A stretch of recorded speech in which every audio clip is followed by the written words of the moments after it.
जिन्होंने ये भी कहा कि फलां फलां इदारे तुम रिटायर हो जाओगे, हम इधर ही हैं, तुमने पाकिस्तान में रहना है, हम तुम्हारे घर पहुंचेंगे, ये भी कहा हुआ है।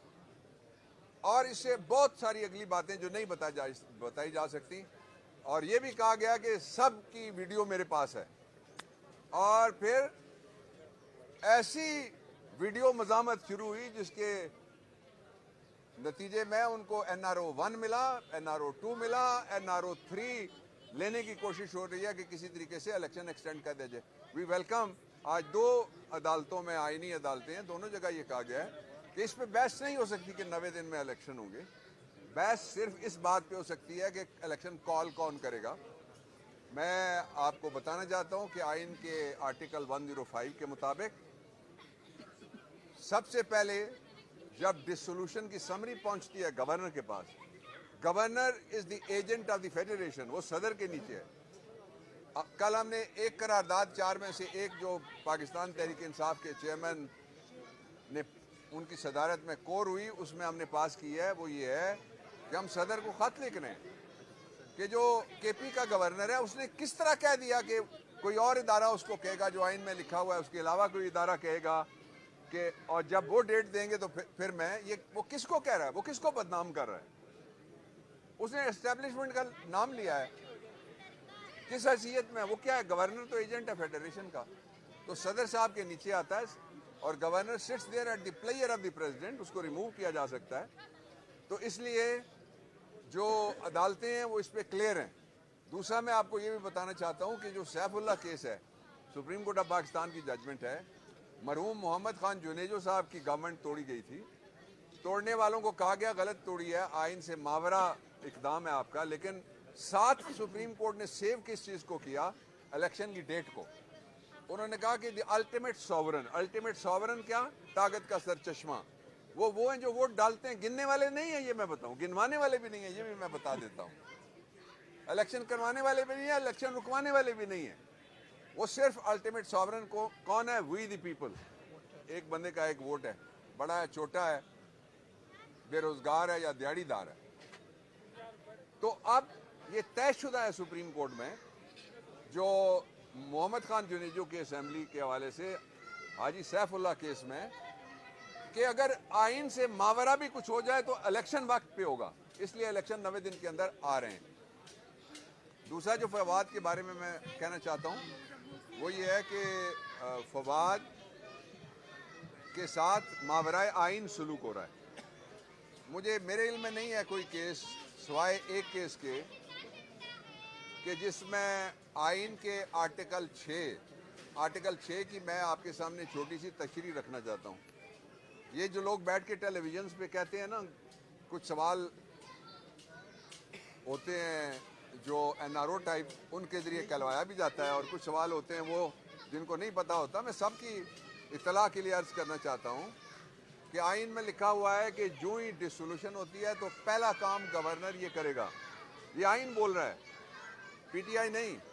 पहला काम गवर्नर ये करेगा कि फौरी तौर पे वो इलेक्शन की तारीख देगा इलेक्शन की, 90 दिन के अंदर देगा। दूसरी शर्त है। तीसरी शर्त यह है कि वो केयर टेकर, और इस केस में तो चेयर टेकर्स आए हैं सारे, केयर टेकर लगाएगा वो जो इलेक्शन करवाएंगे। तो ये बदखबरी होगी उनके लिए जो इस खुशफहमी पे आए थे कि हम लंबा अरसा बैठ सकते हैं। नहीं बैठ सकते, तुम्हारी उल्टी गिनती शुरू है, इसलिए फेयर इलेक्शन होने देना। अगर कोई दोनों जो काबीना बिठाई गई हैं, अब सबको पता है कौन किसकी सिफारिश पे आया, मुंह के ऊपर वो नाम उनके लिखा हुआ और उनके हालात सारे लिखे हुए हैं। एक दफ़ा जालिब साहब को पकड़ के ले गए किसी अदालत में, वहाँ से बैठे बैठे जो साहब थे उन्होंने उनको सज़ा सुना दी। उस वक्त आइन मुअत्तल था, तो उन्होंने कहा था कि ये मुनसिफ भी तो कैदी हैं, हमें इंसाफ क्या देंगे? लिखा था उनके चेहरे पे, हमें जो फैसला देंगे। तो हमें पता है ये क्या करेंगे, लेकिन इसके बावजूद मैं उनको बताना चाहता हूँ कि 90 दिन आपका नेगेटिव काउंट डाउन शुरू हो गया। जिस दिन से असेंबली टूटी है पंजाब की, वहाँ भी काउंट डाउन शुरू हो गया है, और 90 दिन के अंदर इलेक्शन होंगे, और इलेक्शन 5 साल के लिए होंगे, इसलिए कि पूरी गवर्नमेंट, पूरी असेंबली गई है। फिर लोगों से, अपने लोगों से क्यों डरे हैं? हम, मेरे पीछे कोई बंदूक आपको नजर आ रही है? मैं हर वक्त आपके दरमियान खड़ा होता हूँ, अली के पीछे कोई आपको नजर आ रही है, फैसल के पीछे नजर आ रही है, खुर्रम के पीछे नजर आ रही है, आपको मेरे सेनेटर के पीछे नजर आ रही है? ये बड़ा मुजाहिद है मेरा। और खातून अबड़ो साहब जो हैं और खातून के सेनेटर हैं, वो भी ये सेनेटर हैं। ये हम तो आपके दरमियान हैं, वो जो आपके दरमियान नहीं आ सकते वो इस वक्त इलेक्शन से लड़ रहे हैं, और आप पिछले दरवाजे से नहीं आ सकेंगे, ये मैं आपको गारंटी दे देता हूँ। इंशाल्लाह आप हार गए, पहले ही आपके हौसले भी हार गए और आपकी पार्टी भी हार गई है, इसलिए कि आप बाहर ही नहीं निकल सकते। जी टिक्का को जल्दी है। मैं ये सवाल ये करना चाह रहा हूँ डॉक्टर साहब, आपको कितना यकीन, आइन तो एक तरफ है, आपने कहा कि आइन शिकनी हो रही है, इलेक्शन क्या होंगे? इलेक्शन 100% होंगे, 90 दिन के अंदर होंगे, और इमरान खान को दाद देनी चाहिए आप सबको, जिसने आईनी रास्ता चुना है। इस वक्त जो आग का दरिया पाकिस्तान को इकोनॉमिक मेल्ट डाउन की शक्ल में घसीट के लेके जा रहा है डिफॉल्ट की तरफ, और जो सिविल अनरेस्ट उसको रोकने वाला एक शख्स है सिर्फ इमरान खान, दूसरा कोई नहीं रोक सकता।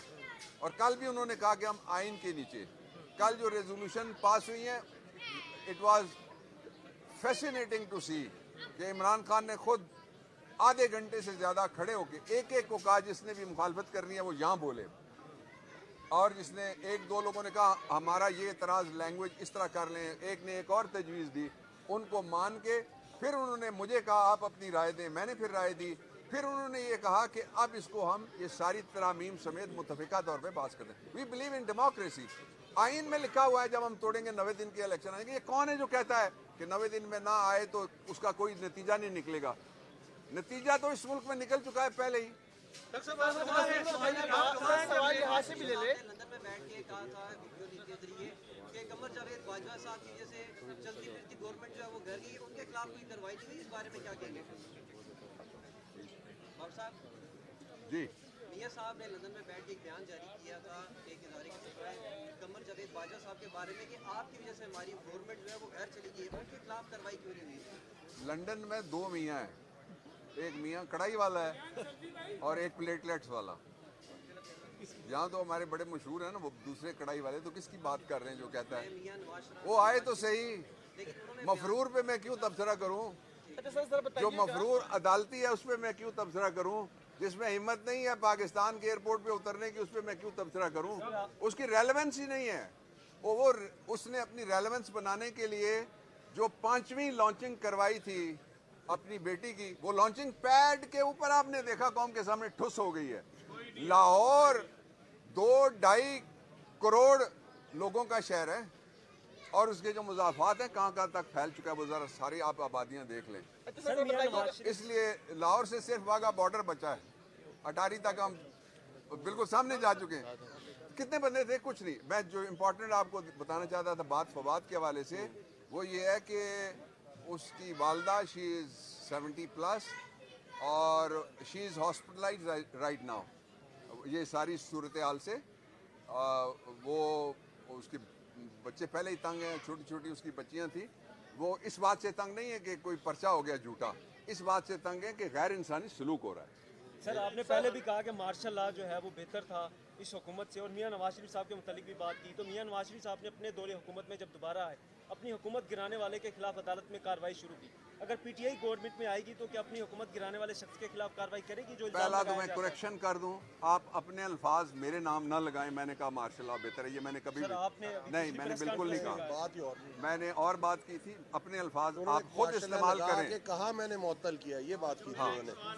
अच्छा एक मिनट सुने ना, जो आपकी राय है वो मुझे ना कह के मैंने दी है, आप अपनी राय दें, आपको आज़ादी है पूरी, लेकिन ये आपके अल्फाज हैं, मेरे नहीं है। दूसरा ये है कि हम जब हुकूमत में आएंगे तो हम क्या करेंगे? जितने इन्होंने दावे किए थे ना, ये कहते थे 6 महीने में पाकिस्तान बदल के रख देंगे। इन्होंने पाकिस्तान की मोटरवे ही कल बदल के रख दी। रात को गाड़ियों की लाइनें थी लंबी, वहाँ वो कह रहे थे 2000 का पेट्रोल देंगे, इससे ज़्यादा का पेट्रोल, राशनिंग पेट्रोल की शुरू हो गई है पाकिस्तान में, बदल के रख दिया।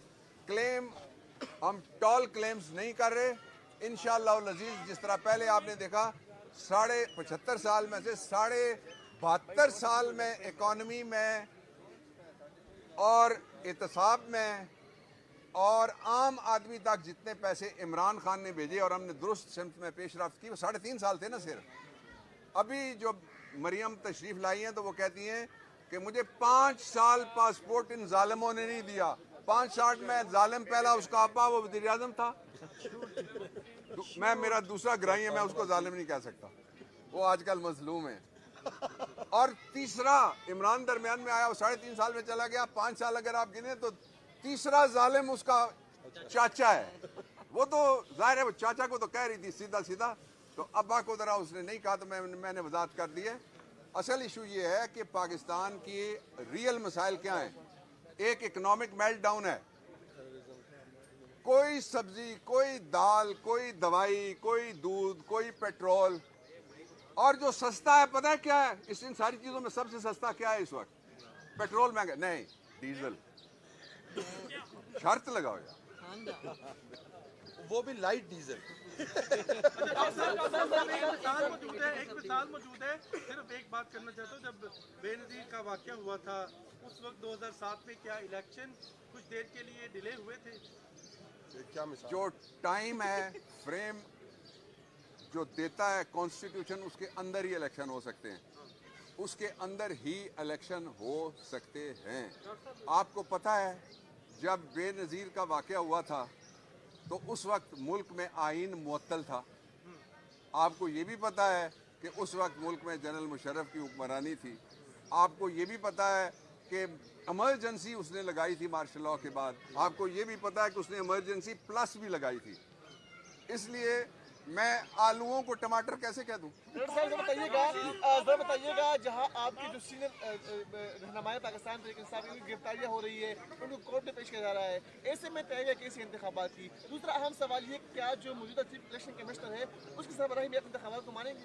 देखिए, जो सिस्टम है उसमें से हमें इलेक्शन कमीशन पे 110% नहीं, 1001% एतबार नहीं है। इसलिए कि वो फवाद का केस दर्ज होने के बाद जो इलेक्शन कमीशन है वो पार्टी के खिलाफ फौजदारी मुकदमे का फरीक बन गया। Thank you.